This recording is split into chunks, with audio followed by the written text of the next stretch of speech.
మెయిన్‌గా తులారాశి వాళ్ళకి నేను చేతులు జోడించి నమస్కరిస్తున్నాను. ఎందుకనంటే మీ జీవితంలో మీకు ఆ భూదేవికున్నంత ఓపిక ఎలా పడుతున్నారో తెలియట్లేదు. మెయిన్‌గా తులారాశి వాళ్ళకి ఈ 8 సంవత్సరాలు ఇంకా పట్టాభిషేకమే.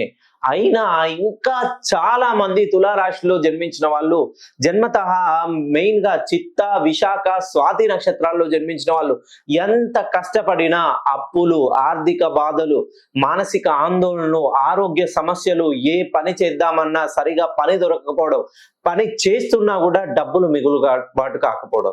మెయిన్‌గా మీరు తులారాశిలో జన్మిస్తే ఒక్కసారి మీ పేరుకు అనుగుణంగా ఆ పేరును సరిచేయండి. ఎందుకనంటే మనము ఏదైనా ఒక దగ్గర నూతన ప్రదేశానికి వెళ్తున్నప్పుడు మొదలుగానే మార్గనిర్దేశకం ఏ దారిలో వెళ్ళాలి, ఎంత సమయంలో అక్కడికి చేరుకుంటాం, ఏ టైంకి స్టార్ట్ అవ్వాలి, ఏ టైంకి రీచ్ అవుతామని ప్రతి ఒక్కటి క్యాలిక్యులేషన్ చేసుకొని వెళ్తాం.